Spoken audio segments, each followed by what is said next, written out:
Hello students, कैसे आप सभी। आज हम बात करेंगे केमिकल रिएक्शंस के बारे में। कुछ 9th और 10th बच्चों की रिक्वेस्ट थी कि सर थोड़ा सा केमिकल रिएक्शंस के बारे में इंफॉर्मेशन दे दीजिए।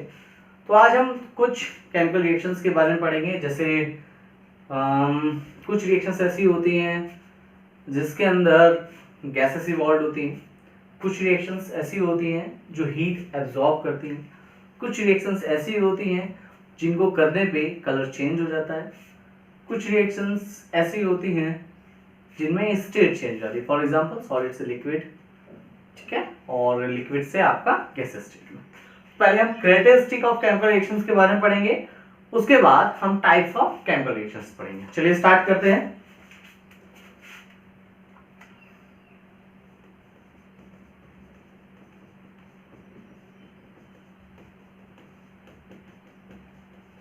Characteristics of chemical reactions। तो इसको मैं 5 पार्ट्स में डिवाइड करूंगा। 5 पार्ट्स में थोड़ा सा हो सकता है कि मुझे छोटा लिखना पड़े, बट मैं कोशिश करूंगा कि आपको सब दिखाई दे। जो फोन में बच्चे यूज कर रहे हो तो उनके लिए ध्यान रखना जरूरी है। तो पहले मैं देख लेता हूं एक evolution of gas, ठीक है, एक कैरेक्टरिस्टिक ये हो गया एवोल्यूशन ऑफ गैस। दूसरा बात कर लेते हैं कलर चेंज की। चलिए, कलर चेंज, कुछ ऐसी रिएक्शंस होती होंगी जिनमें कलर चेंज होता है, ठीक है, ठीक है। तीसरी रिएक्शंस हम बात करते हैं आपकी, ये कलर चेंज हो गया आपका। तीसरी रिएक्शन हम बात करते हैं एनर्जी के बारे में, ठीक है। और एनर्जी को 2 पार्ट्स में मैं डिवाइड करता हूं। एक होती है आपकी एक्सोथर्मिक, इसको मैं समझाऊंगा आपको, एक्सोथर्मिक। और एक होती है आपकी एंडोथर्मिक, एक होती है आपकी एंडोथर्मिक, ठीक है। ये हो गए 3 पार्ट्स। 4th पार्ट में देख लेता हूं, चेंज इन स्टेट, यानी फिजिकल स्टेट की बात कर रहे हैं। Change in physical state, solid से लिक्विड हो रहा हूं या लिक्विड से गैसेस स्टेट में जा रहा हूं, उस स्टेट की बात कर रहा हूं। ये 4 चीजें हो गई। एक कोई चीज बच गई है, इवोल्यूशन ऑफ गैस हो गया हमारा, कलर चेंज हो गया हमारा, एनर्जी हो गई हमारी, हाँ, एक और लास्ट वन, प्रेसिपिटेट फॉर्मेशन, ठीक है। तो ये 5 टाइप्स के होते हैं। ये 5 टाइप्स के हो गए बेटा। एक हो गया इवोल्यूशन ऑफ गैस, एक हो गया कलर चेंज, एक हो गया बेटा आपका एनर्जी में 2 टाइप्स, एक्सोथर्मिक, एंडोथर्मिक, एक हो गया चेंज इन स्टेट, एक हो गया प्रेसिपिटेट फॉर्मेशन। अब हम इसको स्टेप बाय स्टेप देखते हैं कि आखिर स्टेप बाय स्टेप करके इन सब चीजों के अंदर कौन कौन सी रिएक्शंस होती हैं, ठीक है।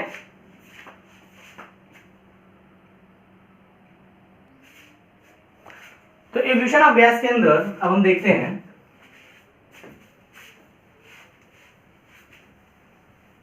मैंने उसको इरेज नहीं किया, स्टेप बाय स्टेप उसको देख लेता हूं, इरेज कर देता हूं। चलिए, पहला पॉइंट, पहला जो था इवोल्यूशन ऑफ गैस, एवोल्यूशन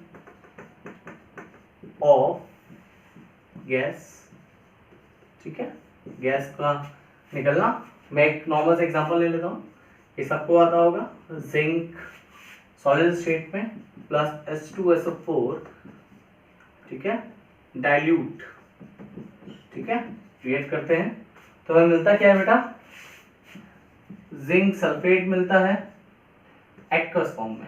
एक ही मतलब एक्वस फॉर्म मतलब वाटर में, डाइल्यूट वाला वाटर होता है बेटा, वाटर में डिसॉल्व करते हैं जब एसिड को तो डाइल्यूट हो जाता है। और H2 मिलते ही हमको गैस स्टेट पे, तो इवोल्यूशन ऑफ गैस हो गई, ठीक है। दूसरा पॉइंट ये डिस्कस कर लेते हैं फटाफट। दूसरा पॉइंट था कलर चेंज। कलर चेंज के बारे में बात करेंगे तो कलर चेंज में मैं एक सिंपल सा एग्जांपल ले लेता हूँ। बैलेंसिंग चलिए देख लेता हूँ। बैलेंसिंग PB3O4, उसके बाद इसको अगर मैं हीट करता हूँ, हीट करने में मुझे मिलता है PbO plus O2 gas form में मिलती है बेटा, ये सॉलिड फॉर्म में मिलता है, ये भी सॉलिड फॉर्म में मिलता है। इसकी बैलेंसिंग करूँगा तो ये 3 3 ट्वाइस 2 3 6 होना चाहिए, 6 PbO PB6O 8 होने चाहिए, 6 हो गया, 2 हो गया, ओके बैलेंस। ठीक है, तो ये हमारी रिएक्शन है बैलेंस हो गई। तो यहाँ पे हमने दो कैरेक्टरिस्टिक के बारे में डिस्कस कर लिया, एक क्या थी इवोल्यूशन ऑफ गैस, और एक हमारा क्या था बेटा आपका कि कलर चेंज। इसका जो कलर होता है वो रेड होता है, ठीक है, और इसका जो कलर होता है वो आपका येलो होता है, येलो। इसका नाम होता है लेड ऑक्साइड, इसका नाम होता है, इसको लिख लो चाहे, मैं लिख देता हूं नीचे, लेड ऑक्साइड, और इसका स्पेसिफिक नाम लेड ही होगा, अब इसको लेड मोनो ऑक्साइड कह देते हैं, लेड मोनो ऑक्साइड। ओके, तो दो चीजें यहाँ पे कंप्लीट हो गई। अब बात करते हैं तीसरी रिएक्शन की, अब बात करते हैं तीसरी रिएक्शन की।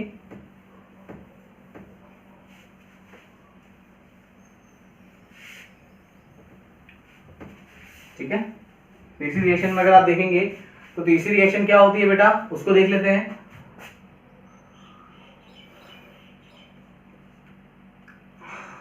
स्टेट चेंज देख लेते हैं, तो इसका स्टेट चेंज, ठीक है, स्टेट चेंज के बारे में देख लेते हैं हम।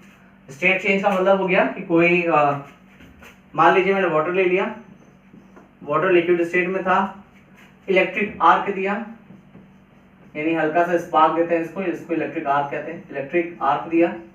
इलेक्ट्रिक आर्क देते ही बेटा लिक्विड वाला चेंज हो गया आपका गैसीय स्टेट में, O2 और गैस बन गई, ये सब गैस है, इवॉल्विंग का साइन है, इवॉल्विंग का साइन दिखा दिया। ये H2 है तो ये ट्वाइस कर सकता हूँ कि नहीं, ट्वाइस, तो ये 4 हो गया, तो यहाँ पे मुझे ट्वाइस लगाना पड़ेगा। Now it's balance, okay, now it's balance.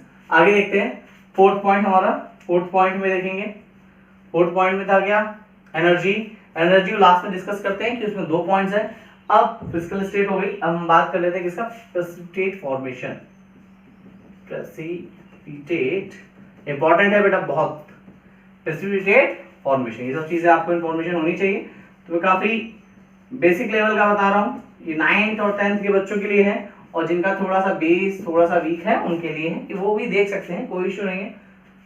जो कि कोचिंग सेक्टर्स में भी आए हैं, कोचिंग लेना स्टार्ट कर रहे हैं, थोड़ा सा बेसिक के बारे में इंफॉर्मेशन लेना चाहते हैं, ठीक है, तो वो सब चीजें पढ़ सकते हैं। प्रेसिपिटेट कैसे बनता है, फॉर एग्जांपल अगर मैं ले लेता हूं आपका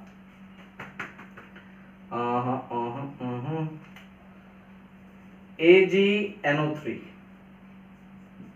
AgNO3 एक्वस ले लेता हूं, प्लस NaCl ले लेता हूं एक्वस, तो मुझे मिल जाता है क्या, ये ले लिया मैंने। इसके बाद मुझे मिल जाएगा AgCl का प्रेसिपिटेट जो कि व्हाइट होता है, ये साइन है प्रेसिपिटेट का नीचे की तरफ, और आपको जो मिलता है वो आपको मिल जाएगा NaNO3 एक्वस स्टेट में। ओके, ये सब चीजें आपकी यहाँ तक कंप्लीट हो गई। ये चार पार्ट मैंने आपको डिस्कस कर दिए, स्टेट चेंज, स्टेट, और दो स्टार्टिंग वाले कौन कौन से थे आपके बेटा, कलर चेंज और पहला इवोल्यूशन ऑफ गैस। अब एक लास्ट पॉइंट बचा एनर्जी का, इसीलिए इसको लास्ट में रखा क्योंकि इसमें दो टर्म थे, एक एनर्जी एब्जॉर्ब करना, एक का मतलब होता है एनर्जी रेडिएट करना। ठीक है, कैसे होता है वो देखते हैं। देखिए एनर्जी में 2 पॉइंट्स मैंने डिस्कस किए, इसलिए इसको बीच में लिख रहा हूं मैं बेटा। इस दोनों पॉइंट को अलग अलग डिस्कस करते हैं हम लोग, ठीक है, दोनों पॉइंट्स को अलग अलग डिस्कस करते हैं। एक्सोथर्मिक और एक एंडोथर्मिक। एक एक्सोथर्मिक हो गया और एक आपका एंडोथर्मिक हो गया। एंडोथर्मिक में अगर एग्जांपल लिखता हूं मैं तो C solid plus 2S solid gives CH2 जो कि लिक्विड में है। आपको पता है सॉलिड से अगर लिक्विड स्टेट में जाएंगे, सॉलिड से अगर लिक्विड स्टेट में जाएंगे तो आपको एनर्जी की रिक्वायरमेंट होगी। For example melting of an ice, आपको पता है अगर आइस मेल्ट हो रही है मतलब उसका टेम्परेचर जहां पे आपने आइस को रखा है उस जगह का एरिया का टेम्परेचर क्या है, नॉर्मल जो आइस का टेम्परेचर था उससे ज्यादा था, इसीलिए वो मेल्ट हो रही है, यानी वो एनर्जी एब्सॉर्ब कर रही है। ठीक है, समझ आई बात। अब एक्सोथर्मिक प्रोसेस की बात करते हैं। एक्सोथर्मिक प्रोसेस वो प्रोसेस होते हैं जो एनर्जी इवॉल्व होती है। तो कोई भी आप कंबशन रिएक्शन ले लें, मैं नॉर्मली ले लेता हूं Mg solid plus O2 gas gives MgO solid में मिलता है। अगर मैं बात करूं यहाँ पे ट्वाइस आएगा, ये ट्वाइस आएगा, मेरी बैलेंस रिएक्शन हो गई, तो यहाँ पे ये रिएक्शन आपकी ऐसे होती है। एक्सोथर्मिक प्रोसेस मतलब एनर्जी को रेडिएट करने वाला, एनर्जी को रेडिएट करने वाला, इसलिए प्रोडक्ट में लिख लीजिए एनर्जी। ठीक है, एनर्जी या हीट कह देते हैं। और एक्सोथर्मिक प्रोसेस मतलब बेटा जो रिएक्शन करने के लिए आपको एनर्जी रिक्वायरमेंट हो, हीट लिख लेते हैं, मैं एनर्जी लिख लेता हूं। हीट का एक फॉर्म होता है, heat is a form of energy. Organised form होता है वो अलग पार्ट होता है, और जो हीट होती है वो अनऑर्गेनाइज्ड पार्ट होता है। तो इसको ही एनर्जी यहाँ पे आई, यहाँ पे देखना प्रोडक्ट में एनर्जी आ रही, यहाँ पे देखना रिएक्टेंट में एनर्जी आ रही। जब भी रिएक्टेंट में एनर्जी प्लस साइन के साथ आएगी मतलब एनर्जी चाहिए उस रिएक्शन करने के लिए, तो वो हो गई आपकी एंडोथर्मिक रिएक्शन। और जब भी एनर्जी निकलती है किसी रिएक्शन को करने के बाद, मतलब प्रोडक्ट साइड में प्लस के साथ हो, कभी कभी रिएक्शन चेंजमेंट कर देते हैं, प्लस की जगह माइनस लिख देते हैं, तो माइनस मतलब वो यहाँ पे प्लस में रही होगी, मतलब वो एंडोथर्मिक। तो यहाँ प्लस में लिखा है मतलब ये निकली है, तो ये चीज आपकी एक्सोथर्मिक रिएक्शन हो गई। ठीक है, तो ये यहाँ तक हमारे कैरेक्टरिस्टिक ऑफ केमिकल रिएक्शन खत्म होता है। अब हम बात करते हैं आगे टाइप्स ऑफ केमिकल रिएक्शंस की। चलिए स्टार्ट करते हैं टाइप्स ऑफ केमिकल रिएक्शंस में।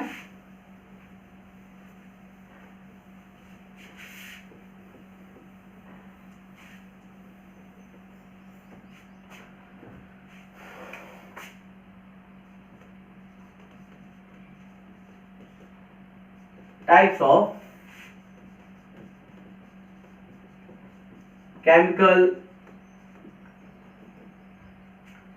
Chemical reaction.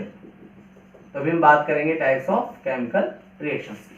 ठीक है, इससे भी 5 पार्ट्स में इसको डिवाइड कर लेता हूं। पहले एक होता है एडिशन,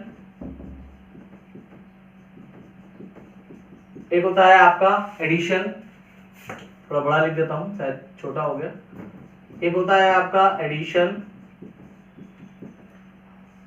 ठीक है। एक आपका होता है डिस्प्लेसमेंट,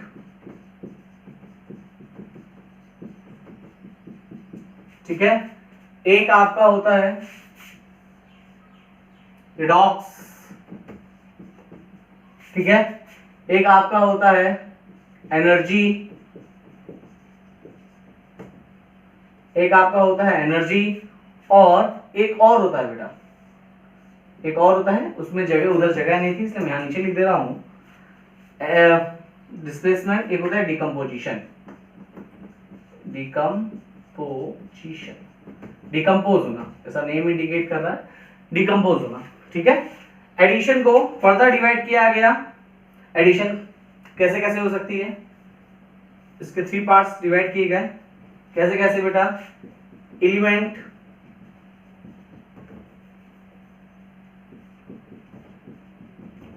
एलिमेंट प्लस एलिमेंट, ठीक है, और एलिमेंट क्या हो सकता है, एलिमेंट प्लस कंपाउंड, ठीक है। अब लास्ट में एलिमेंट प्लस, सॉरी एलिमेंट हो गया था ऑलरेडी, तो इसमें हम लिख सकते हैं कंपाउंड। एलिमेंट ऑलरेडी हो चुका था, compound plus compound, compound compound आपस में रिएक्ट कर जाए तो ये चीज हो जाती है, ठीक है। अब ये 3 पार्ट इसके हो गए। अब बात करते हैं डिकम्पोजिशन की। डिकम्पोजिशन के भी पार्ट्स होते हैं बेटा। डिकम्पोजिशन के क्या पार्ट्स होते हैं वो देख लीजिए। कैसे कैसे डिकम्पोज कर सकते हैं आप, सनलाइट की प्रेजेंस में कर सकते हैं, सनलाइट की प्रेजेंस में कर सकते हैं, हीट की प्रेजेंस में कर सकते हैं, हीट को हम लोग डेल्टा मतलब हीट कर देना। और क्या कर सकते हैं, और सोचिए। बिल्कुल सही, अभी एक चीज बताई थी, याद होता तो बहुत सारे बच्चों को सही आंसर आता। इलेक्ट्रिक स्पार्क, ठीक है, इलेक्ट्रिक स्पार्क। तो ये 3 पार्ट इसके हो गए, 3 पार्ट ये हो गए। इसकी भी रिएक्शंस होती है। डिस्प्लेसमेंट देख लेते हैं। डिस्प्लेसमेंट 2 टाइप्स का होता है बेटा। डिस्प्लेसमेंट 2 टाइप्स का होता है। एक होता है सिंगल डिस्प्लेसमेंट और एक होता है बेटा आपका डबल डिस्प्लेसमेंट। तो कुछ रिएक्शंस होती हैं, एनर्जी के वही 2 फॉर्म है। मैं इसको शॉर्ट में लिख रहा हूँ क्योंकि मैं आपको ऑलरेडी डिस्कस कर चुका हूँ, तो यहाँ मैं डिस्कस नहीं करूंगा। एक्सो लिख देता हूँ और यहाँ पे इसको मैं एंडो लिख देता हूँ। आपको समझ में आओगे, थर्मिक आप ऐड कर लीजिएगा, एक्सोथर्मिक एंडोथर्मिक। तो आप यहाँ देख सकते हैं 5 टाइप्स हो गए, टाइप्स ऑफ केमिकल रिएक्शन 5। पहला मैंने लिखा है यहाँ पे आपका एडिशन, दूसरा डिस्प्लेसमेंट, तीसरा रिडॉक्स इंपॉर्टेंट है बेटा, चौथा एनर्जी के बाद 5वां डिकम्पोजिशन को फिर फर्दर 3 पार्ट में डिवाइड किया मैंने। कौन कौन सा, सनलाइट की प्रेजेंस में, हीट की प्रेजेंस में, इलेक्ट्रिक आर्क की प्रेजेंस में। एडिशन को 3 पार्ट्स में डिवाइड किया। एलिमेंट ऐड हो सकते हैं, एलिमेंट कंपाउंड ऐड हो सकते हैं और कंपाउंड हो सकते हैं। डिस्प्लेसमेंट में 2 टाइप की लिखी, सिंगल डिस्प्लेसमेंट और डबल डिस्प्लेसमेंट। आइए स्टेप बाय स्टेप इस चीज को हम पढ़ते हैं। चलिए पहले हम पढ़ेंगे एडिशन रिएक्शंस के बारे में, बाकी सब मैं हटा देता हूं यहाँ से। एडिशंस के बारे में पढ़ेंगे।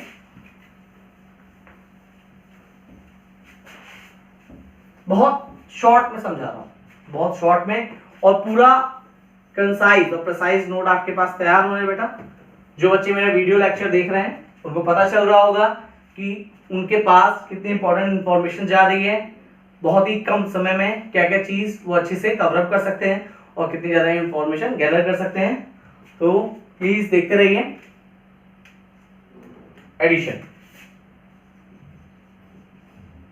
एडिशन की हम बात कर रहे थे। एडिशन 3 टाइप्स की थी, 3 पार्ट्स में डिस्कस कर लेता हूं पहले यहीं पे।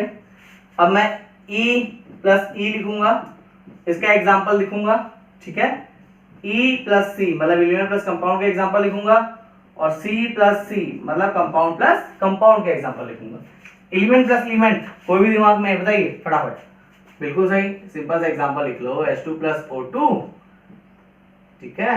गैस आपको H2O देती है, इसको बैलेंस कर देता हूँ, ये ट्वाइस हो जाएगी, यहाँ ट्वाइस कर देता हूँ, तो ये आपकी, मैं स्टेट नहीं लिख रहा, गैसेस और ये लिक्विड स्टेट में स्टेट कहीं नहीं लिख रहा, डिफाइन कर रहा। एलिमेंट प्लस कंपाउंड में लेता हूँ CO, carbon monoxide plus O2 ले लूंगा, तो मुझे मिल जाएगा क्या, CO2। बैलेंस कर लेता हूँ, बैलेंस करने की रिक्वायरमेंट होगी यहाँ पे, तो यहाँ ट्वाइस लिख लेता हूँ। ट्वाइस लिखने के बाद अगर मैं देखूं तो यहाँ ट्वाइस की रिक्वायरमेंट होगी कि नहीं होगी। अगर 2 कार्बन ऑक्साइड यहाँ पे हो गया तो कार्बन 1, यहाँ 2 कार्बन हो गए, यहाँ पे 1 कार्बन है, यहाँ पे 2 लिख देता हूँ, 2 ऑक्सीजन, 4 ऑक्सीजन हो गए, मतलब यहाँ पे ये चीज कवर हो गई, ठीक है। कंपाउंड प्लस कंपाउंड की बात करते हैं। सिंपल सा एग्जांपल आपको याद होगा, NH3 प्लस HCl रिएक्शन कराओगे तो आपको मिलता क्या है, अमोनियम क्लोराइड, ठीक है, NH4Cl। तो ये आपकी एडिशन रिएक्शंस हो गई 3 टाइप्स की, जो मैंने आपको बताई थी, ये तीनों आपकी यहाँ मैंने लिख दी हैं। कंपाउंड प्लस कंपाउंड के लिए, एलिमेंट प्लस कंपाउंड के लिए, और कंपाउंड है ये और ये एलिमेंट हो गया, और ये एलिमेंट प्लस एलिमेंट के लिए। आगे बात करते हैं हम लोग, जो इजी है पहले मैं वो डिस्कस कर लेता हूँ। अब मैं डिकम्पोजिशन पहले पढ़ा देता हूँ आपको, सबसे लास्ट में रिडॉक्स डिस्कस करेंगे हम लोग। रिडॉक्स पूरा नहीं, एक छोटा सा पॉइंट बता दूंगा मैं आपको, उसको डिस्कस करेंगे आगे। रिडॉक्स कहाँ से कैसे करते हैं, कैसे रिएक्शन को बैलेंस करते हैं, ये भी चीज ज्यादा सीखेंगे ताकि रिडॉक्स होता क्या है। चलिए दूसरा पॉइंट देखते हैं, डिकम्पोजिशन। डिकम्पोजिशन की बात करेंगे, ठीक है। डिकम्पोजिशन 3 टाइप्स का बताया था मैंने, मैं यही लिख देता हूं। अगर मुझे सनलाइट की प्रेजेंस में करना है, सपोज राइट, मुझे सनलाइट की प्रेजेंस में करना है, तो सनलाइट की प्रेजेंस में रिएक्शन लिख देता हूं AgBr, ठीक है। AgBr मैंने लिख दिया। सनलाइट को मैं HNO भी लिख सकता हूं, ठीक है। तो ये मुझे मिल जाएगा ट्वाइस Ag प्लस Br2। मैं स्टेट नहीं डिफाइन कर रहा बेटा, यहाँ पे स्टेट देख लीजिएगा आप लोग। लाइट सनलाइट डिफरेंस में हो गया। दूसरा मैं अगर बात करूं, दूसरा हीट, चलिए हीट देख लेते हैं। हीट का तो आपको सिंपल सा एग्जांपल बहुतों को आता होगा, ये ट्वाइस ले लेता हूँ यहाँ पे सी बैलेंस करने के लिए। CaCO3 हीट कर दिया बेटा, बिल्कुल याद होगा, CaO प्लस CO2। बहुत सिंपल एग्जांपल बात कर रहा हूँ, बहुत सिंपल एग्जांपल जो आपने पहले देखे होंगे।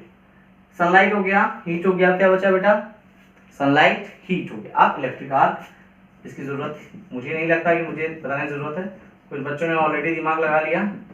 एक इक्वेशन मैंने आपको अभी डिस्कस करी, वही लिख देता हूँ, H2O, ठीक है, इलेक्ट्रिक आर्क दे दूंगा तो H2 हो जाएगा प्लस O2 हो जाएगा, डिवाइड हो गया, गैसेस स्टेट में आई थी, और H2 के लिए ट्वाइस लगा देते हैं, तो ये रिएक्शन आपकी बैलेंस हो गई। तो यहाँ तक हमारा डिकम्पोजिशन हो गया, ठीक है, यहाँ तक हमने डिकम्पोजिशन के बारे में पढ़ लिया। और मैंने आपको एनर्जी के बारे में ऑलरेडी पढ़ा दिया था, energy characteristic of chemical reaction में एनर्जी के बारे में ऑलरेडी पढ़ा दिया था, वो यहाँ मैं कवर अप नहीं करूंगा, क्योंकि सेम चीज मैं यहाँ डिस्कस करूंगा, उसको कोई फायदा नहीं है, ठीक है। सेम चीज है, एनर्जी के टू, एक्सोथर्मिक एंडोथर्मिक, क्या था वो आप पहले दे सकते हैं जब मैंने कैरेक्टरिस्टिक ऑफ केमिकल रिएक्शन आपको पढ़ाई।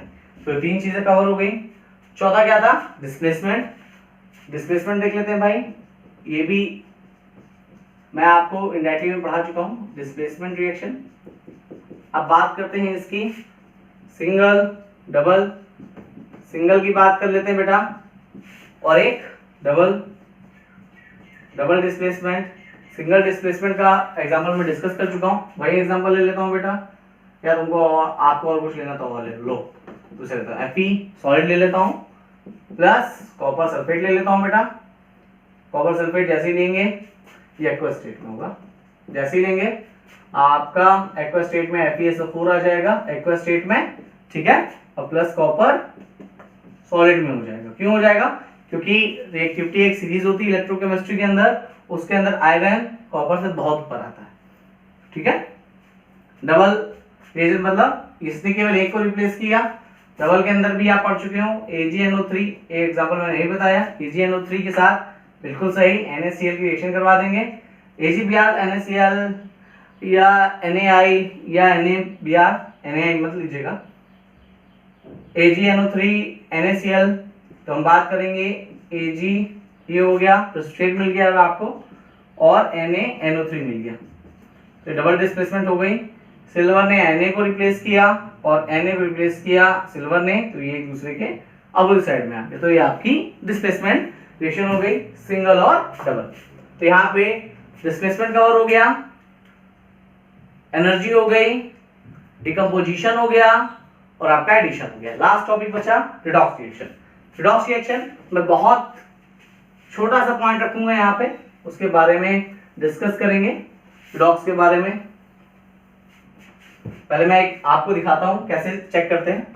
सपोज डेट में ले लेता हूँ कोई एग्जांपल, कार्बन ले लेते हैं, इजी रहता है, C+O2, कार्बन को ले लेते हैं सॉलिड फॉर्म में, ये गैसेस फॉर्म में, कंबंशन रिएक्शन होगी तो आपका होगा CO2, ठीक है, CO2 गैसेस स्टेट में आपकी आ गई। कार्बन जब नॉर्मल सॉलिड स्टेट में होता है तो इसकी जीरो ऑक्सीडेशन स्टेट होती है, जीरो ऑक्सीडेशन स्टेट होती है। और जीरो से ये जा रहा है बेटा, जब कार्बन डाइऑक्साइड में कार्बन आया +4 स्टेट पे हो गया, O2 गैसेस स्टेट में, मतलब नेचर में जो चीज जैसे फॉर्म होती है उसके बिहाफ में देखा जाता है। नेचर में अगर ऐसे मिल रहा है तो जीरो स्टेट पे है, O2 ऐसे मिलता है इस फॉर्म में, तो ये जीरो स्टेट पे ये भी है। लेकिन यहां से जब ये कंबाइन हो गया तो वहां जाने के बाद ऑक्सीजन की जो ऑक्सीजन स्टेट थी वो हो गई आपकी -2। तो आप देख रहे हैं 0 से -2 हो गई, 0 से +4 हो गई।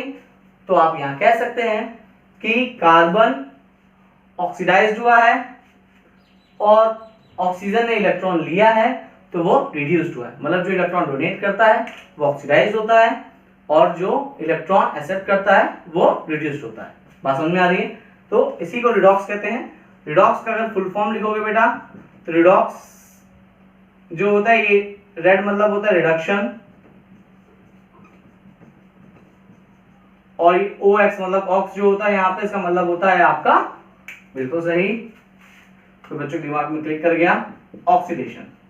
उसी से मिलकर बनता है रिडॉक्स, यानी ऐसी केमिकल रिएक्शन जिनके अंदर एक एलिमेंट ऑक्सीडाइज हो रहा हो और एक एलिमेंट रिड्यूस हो रहा हो, उसको कहते हैं रिडॉक्स रिएक्शन। इसके अंदर कार्बन ऑक्सीडाइज हो रहा है, ऑक्सीजन रिड्यूस हो रहा है, तो ये रिएक्शन आपकी हुई केमिकल रिएक्शन। तो आज हमने केमिकल रिएक्शंस के बारे में पढ़ा। 9 और 10th क्लास के बच्चे जिनको इस चीज की रिक्वायरमेंट थी, ये उनके लिए है, ठीक है। और जिनको बेसिक में थोड़ी बहुत कभी कभी दिक्कत आती है बेटा, तो एक बार इसको देख लेना, तो आपका रिवीजन हो जाएगा एक बार, ठीक है। And if you like my content, please like and subscribe my channel. Thank you so much, मिलते हैं नेक्स्ट लेक्चर में।